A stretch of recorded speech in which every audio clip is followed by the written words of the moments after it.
Okay, we are now set for our podcast to go on, and the I welcome all the professionals who are joining me at this stage at this moment.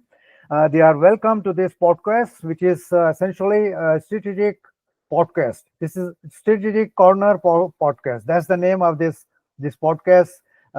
We just reached recently. So the purpose of this endeavor is to bring viewpoints of practicing professionals, experienced business managers, senior business most managers to come up with their viewpoints on their suggestions and learnings for advancement of the business and advancement of the profession. That's the real purpose. And for that, luckily and most graciously, uh, Lee or Lambert, who is a very experienced professional practicing project management and very successfully supporting the profession. He has the biggest thing with him is that he has contributed in the creation of the PMP certification. He was the he was one of the founders. That's the biggest part of it, and I'm really lucky to have him here. And thank you, Lee, for joining us. And I believe you agree that whatever you are going to share with us is going to be recorded, is going to be promoted through different channels, through different social medias and all that for the benefit of the professionals and for the benefits of the business managers.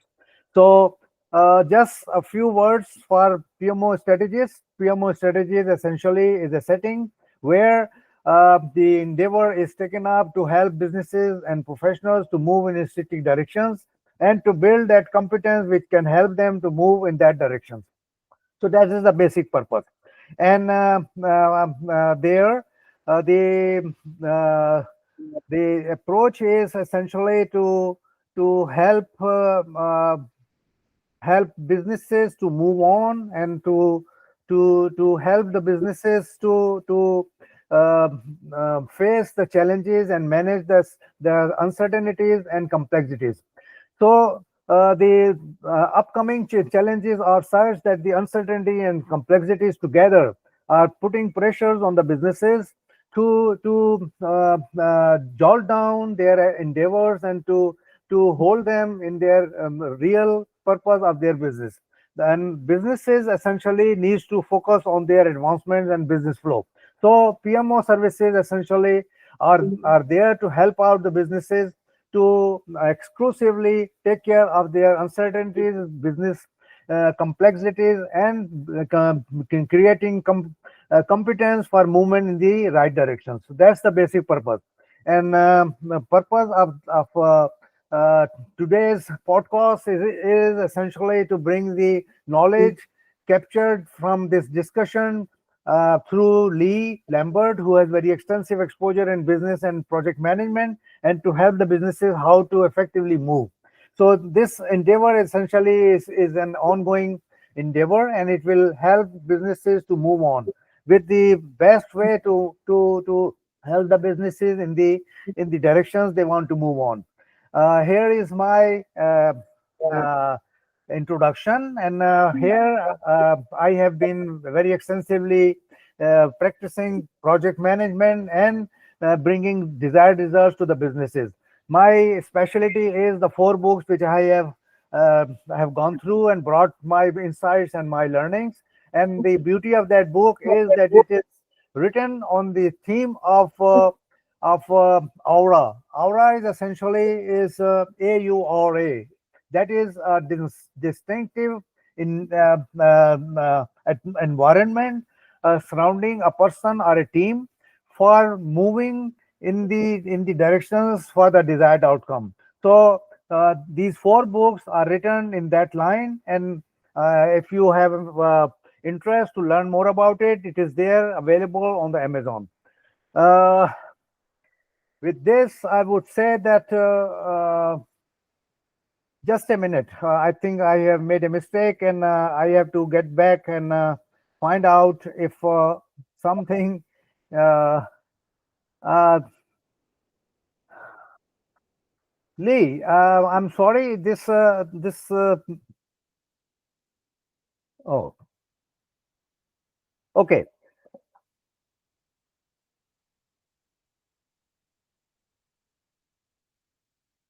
Okay, see, I'm sorry, I've just moved on the wrong presentation, but anyway, my whatever I have said is still valid because that was something in general.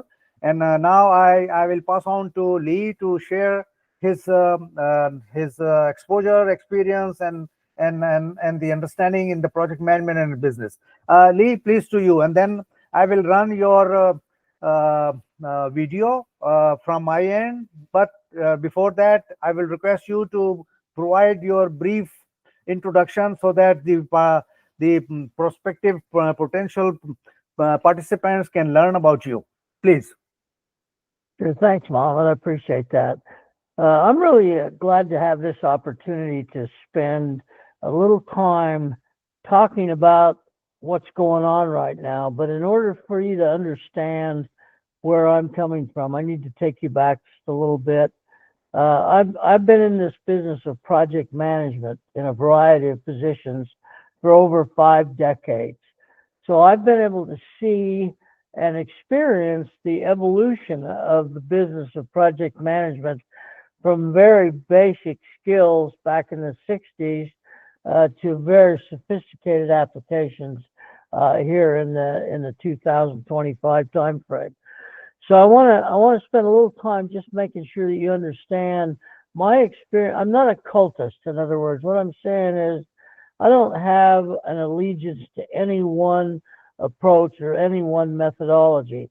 I believe that our role in project management is to capitalize on what's available to provide us the information we need to be effective in the world of project delivery. So I am very flexible in that regard.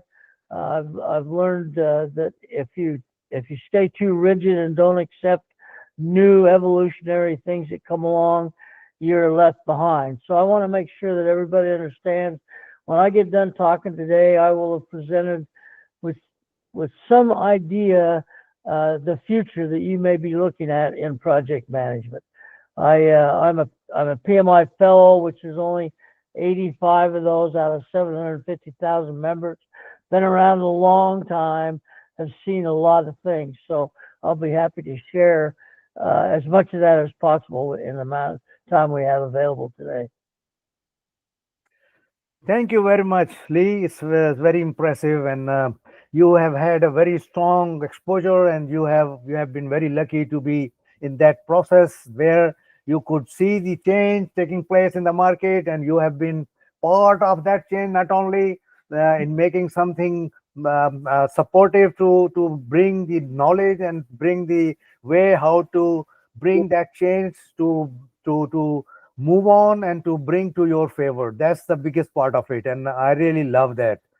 So before I go further on, I would like to share the some more information regarding Lee, and here I'm going to run that video. So I started to do that, and I talked to a fellow at a conference once, and he said, "I think you should be in project management." And I said, I know, what is that? And he said, "Well, I'll tell you, the thing about project management is that project managers don't do work." And I'm going, "Well, hell, that's the place I want to be." Celebrating the legacy of a true pioneer in project management, Lee R. Lambert. As a founding figure of the Project Management Professional Certification Program, Lee set a standard of excellence that inspired countless professionals. Instrumental in its creation, he elevated project management standards globally. Lee received PMI's Professional Development Provider Award in 2007 for innovative learning programs. Recently named one of only 70 PMI fellows, his contributions are exceptional. An esteemed author, speaker, and educator, Lee's influence knows no bounds. Authoring 2 books and 32 professional papers, he's taught over 50,000 students in 23 countries. So I started to do that, and I talked to a fellow at a conference once, And he said, I think you should be in project management. Okay, so Lee, I'm sorry. I mean, I thought yeah, it was already complete, so I just pushed the button once again to run it. But I suppose it was unnecessary. So let us proceed on our main program on the podcast. Uh, Here, I would like to your attention the complexities which I have captured here on these four areas. That is external, internal, operational, and strategic. I will request you to focus any of these or all of these or whatever you feel like to capture and bring to the understanding of the prospective participants for their learning and your exposures and your wisdom in any of these or all of these. It's up to you, and I will leave it to you. So with this, I will only request you to take the first question, and that the first question is, how are you managing business advancements in the prevalent challenges of business complexities? All of these and or any of these. Is up to you. So before I go to the next, please take your time and bring your understanding and bring your experience and wisdom for the participants. Thank you. Yeah, this is such an important topic. I think I've seen some rather dramatic changes in the relationship between external and internal. I think in the mid 70s and 80s, we became so focused on independent deliverables internally that we overlooked customer relationship. We overlooked stakeholders' interest in what the product was that we were going to be delivering. So I think we have to learn as business managers to open our thinking beyond the closed circuit of our organization to where we identify the outside influences that actually have a tremendous impact on what I'm able to do. We've focused on internal and we've focused on operational. And I think more than anything I've ever seen in my 50 plus years, strategic is getting the kind of attention that it should always have gotten. I worked on so many projects that obviously lacked any strategic relationship to what the organization was attempting to achieve, that basically what we did was we wasted resources. We delivered products, but the products didn't have any strategic linkage to what we were trying to change. Now, what's happened with PMOs that's helped with this, because recently, as we started to move into the world of understanding that PMOs add value, and I created what's been given credit as the first PMO in 1977 in California for a national laboratory. I call it Management Information and Support, but fundamentally that's what a PMO does. It provides the support we need to be effective in project management. Well, as a result of that, we had been over focusing on output. What did I produce? What did I do to provide product? And now we've switched that thinking a little bit to say, output's important, don't get me wrong, but we really need to be thinking about the outcome. What is it we eventually want the project that we're doing to have in the way of providing answers to outcomes? And that's changed our philosophy quite a bit to where now strategy begins to take a role early on. So we basically are asking ourselves, why are we doing this? What is this going to add in the way of value to what we do as an organization? So I think you've started to see that translate into more meaningful use of resources. At the end of the day, the big issue I always found was that we were spending a lot of money and or using a lot of people on projects that there was no strategic linkage for. So we're doing projects for the sake of doing projects.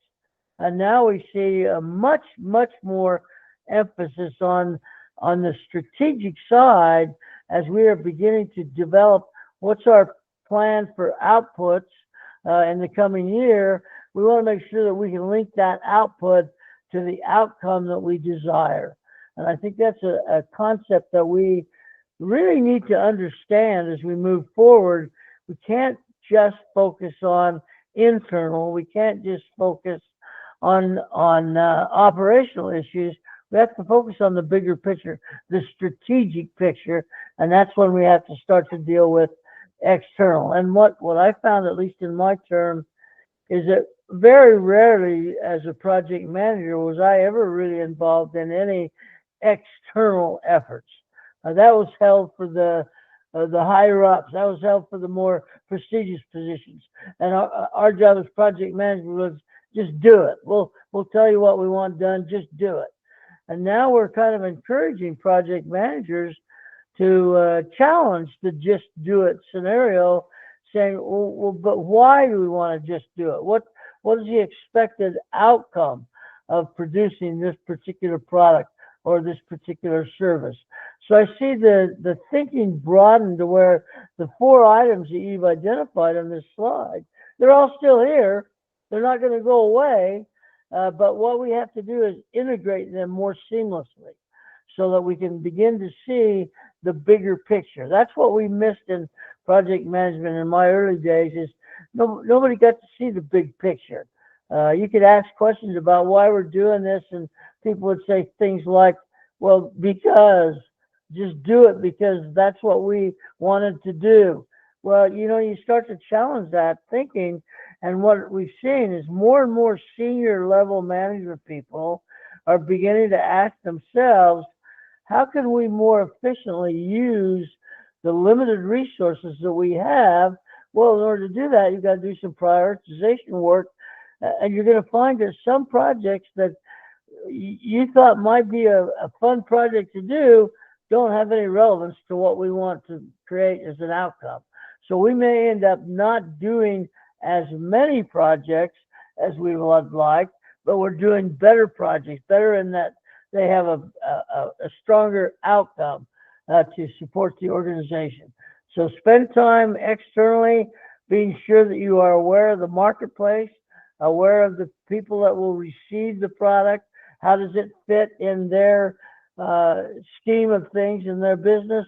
And once we can achieve that, what I call total integration of the ideas behind project management, I think we're going to produce some really, really valuable products. And as we look at that and we see that the environment is changing, I've gone through 3 or 4 major shifts in what's going to be the flavor of the day, so to speak.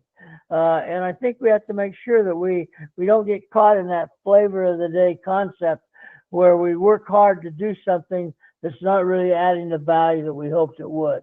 So we see that with a lot of products that are out there now. We've seen it with in the early stages of earned value. If you recall, some of that hit like it was the greatest thing that ever came along back in the 70s, and now in the 2020s.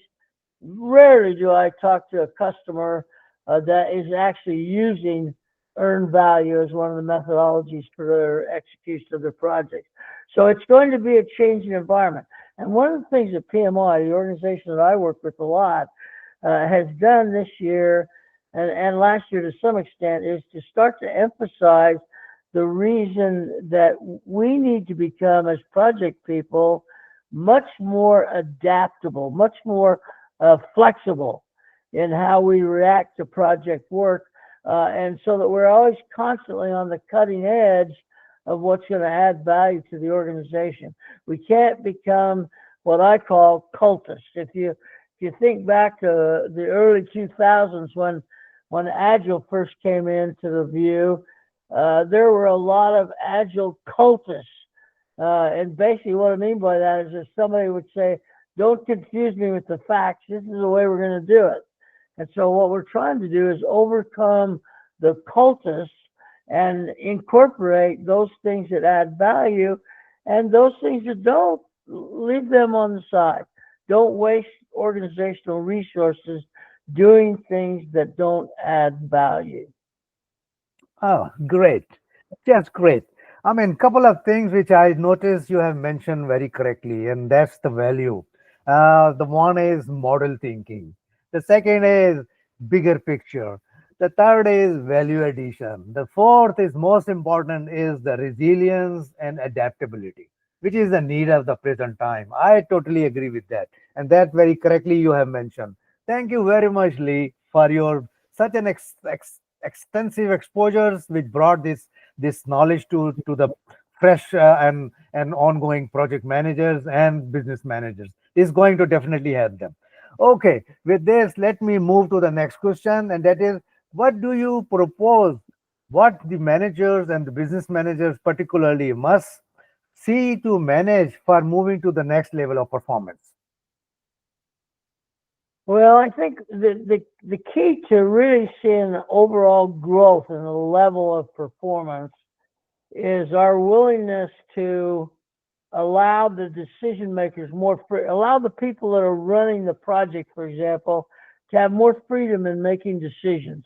I think our process gets slowed down by having to wait for decisions from senior level people. I think we need to empower our performers, our project managers and project support people to be able to make decisions on their own, to be able to take risks that can lead to positive outcomes. And we're never going to have a project environment where there are no risks.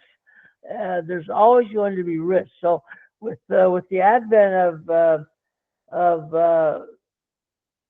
artificial intelligence, we can now deal with risks much more effectively.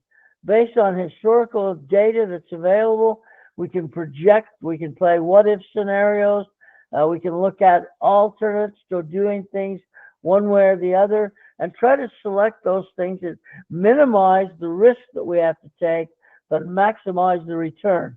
And if we have to constantly wait for decisions to be made by higher level people who have the right to do that, but they slow down the process by not entrusting us as project people with the authority to make those kinds of mid-level decisions that don't hold the project up.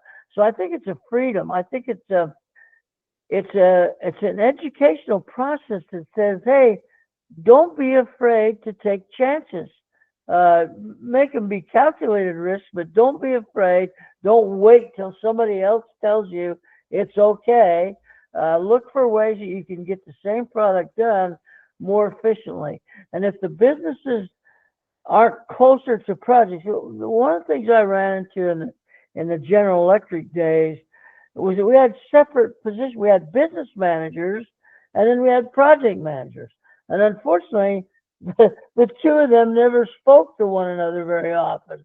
I think we need to be able to closely integrate the project people with the business people so that we are creating something that all parties can support. And if we don't do that, we create these silos where everybody's sort of protecting their own turf, so to speak, and then we don't get that cross-fertilization that's necessary to make an organization grow. Okay, that's just great. Very, very pertinent advice and very valid advice. What will be your advice with regard to AI powered human factor in the present time application? What will be your take on for that? Yeah, I've actually, since the AI came out as big as it has, I've actually been on the road making presentations about AI and the human factor. There was a lot of fear of AI taking your job in the initial phases. So we've kind of got that settled down a little bit. We understand AI will take jobs, the mundane, repetitive kind of jobs that the humans don't want to do anyway. It's gonna do those jobs. But as far as a project manager's job, the machine's never gonna take your job. You need to take what it provides to input to your decision-making process. So I go out on the road, and the big concern there is, well, what can it do for me? And I like to use a couple simple examples. When I was at General Electric, I was basically the PMO for a large U.S. government project, $300 $600 million a year. Pretty good sized project. And every month I had the responsibility to deliver a management report to senior level management to report back to the Department of Energy. It took me over a week to prepare this report so that it would be integrated and with all the data to give to the client, the Department of Energy. And so that you have to start with that before the month was even done, and you're still going to deliver it late. Well, I did some testing with some old data that I had, and using artificial intelligence and structuring it correctly. There's some front end work you have to do. It just doesn't happen automatically, but some front end work of structuring the flow of data through the system. I was able to generate that same monthly report that took about a week to do in about 4 hours. So that means that you're buying a whole week because you're able to do it from an automated standpoint. You created the structure, so you know what the structure is, and you can create the data because for some reason these darn computers are faster than a human. I can't figure it out. So we can take advantage of that. We can capitalize on that. The other area that I think is important that I don't think enough people are thinking about right now is the human resource development. We always have scheduled reviews and identify strengths and weaknesses and training opportunities to develop those weaknesses. And now with AI, we can capitalize on these kind of data to where we can project what developmental needs an individual needs to fill the position that they're currently in. And we can do that very quickly, and we can do that very meaningfully so that it's not arbitrary, it's not subjective, it's hard data saying, here's your strengths, here's your weaknesses, here's the kind of developmental problems that we need to overcome.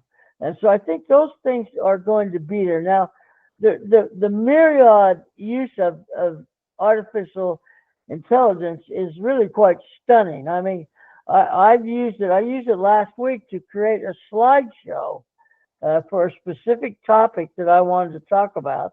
And by putting this information into ChatGPT, I was able to tell it what kind of information I wanted to provide, what illustrations I wanted to use, and it created them. It created an entire slideshow in a time frame of about an hour that I probably would have spent 3 or 4 days preparing myself, just by giving the ChatGPT the right information to be able to create this. So you've got to give what they call prompts. The prompts that you give these AI bots, if you will dictate the quality of the output. So you can't, it's not going to do your work for you. You still have to tell it fundamentally what's the message I want to convey, what's the environment that I'm working in, what is my role, and I put all that in the ChatGPT, and out comes a very, very actionable item. You must review to be sure that nothing sneaked in that you weren't aware of.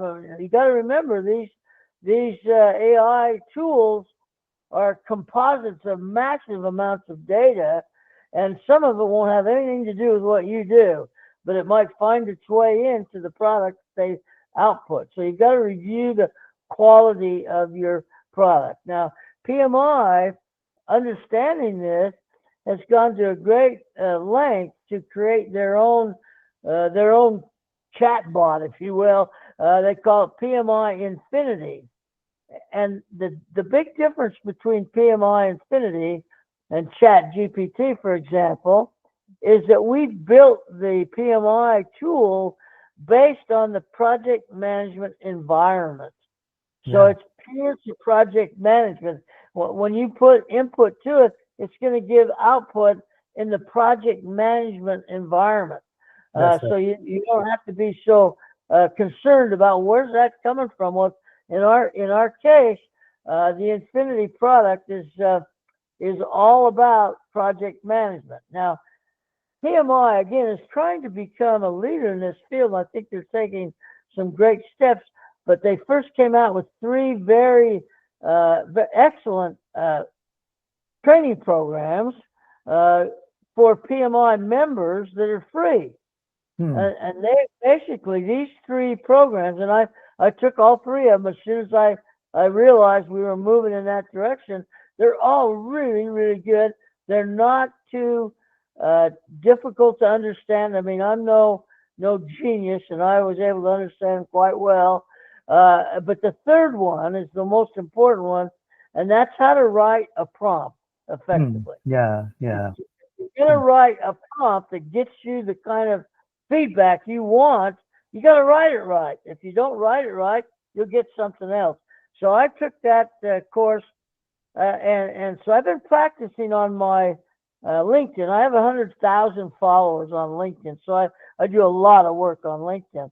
So when you get done writing a post, it gives you an option. Would you like AI to rewrite this for you?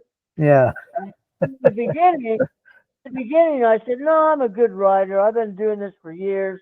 I'm not going to let somebody else write my post. Well, about 3 weeks ago, I said, oh, let's take a look. So I wrote one I thought was pretty darn good. And I said, yeah, do I want to? Yeah, let's have AI rewrite it. So they rewrote it. Took them, I counted the time, took them 11 seconds. 11 seconds to rewrite the post. And when I read the post, I'll be darned, it was way better than mine. Yeah. It was so much more concise, so much more specific than mine, that now I have a chat, the GPT version, rewrite about half of my post, because if they start to look a little long, a little too much verbiage, a little too many words, then chat GPT will take all that fluff out of there and get right to the heart of the matter. So I'm having them rewrite about half of mine now, and you can tell the difference. I mean, if I look at one of mine and look at the same thing written by AI, yeah, they're not the same. They're just much better, and I hate to admit that. But that's one of the uses. So you can begin. The way I like to put it is, if I use this effectively, I can start to look like I'm really smart. Because it's going to do things I probably never would have thought of. So I think we're just on the tip of the iceberg. Now, you got to remember that AI has been around for a long time. You may remember when IBM put up their supercomputer against the chess champion, and the computer beat him. Well, that's all based on AI. So it's been around for a long, long time. What's happened now is we've been able to create the hardware that will enable us to crunch data, more data, faster data than we ever have before. And that's just going to increase. The speed with which we can process data is going to become almost unbelievable. And so when you think about your job as a project manager, all the decisions you make are based on information that you receive. So if you get better information faster, that should improve our performance and certainly improve the organization's performance in achieving the outcomes that we're shooting for. Yeah, that's right. Very right. As a matter of fact, AI essentially helps to enhance competence. And of course, if one is competent enough and thinking in some way, definitely the AI can help bring a second opinion and different viewpoints. So from that point of view, it's really very, very supportive, very, very supportive. And you are very right. So thank you very much, Lee. You have very extensively brought up all this understanding and all these viewpoints, and definitely is going to be helpful for the business professionals and project management professionals, to make use of this thinking and this knowledge. And thank you very much. This podcast is going to be publicized on different medias, definitely, and it is for the benefit of the professionals and for the business managers. Again, Lee, thank you very much once again, yeah, for your time, for your knowledge, for your sharing all this experience and bringing the value for the business managers. Thank you very much. And I'm looking forward to take your advice and take your viewpoints whenever it's required, whenever it's possible to reach out on different things. And this process is ongoing, and I may request you sometime again to come up with some more values, more views on project management advancements, because this is a worldwide approach. Definitely, there is a lot more to be captured. So with this, thank you very much. Thank you, Mohammed. I appreciate being here. I enjoyed it very much. I hope it helps somebody out. Thank you very much once again. So I'm going to stop the recording now,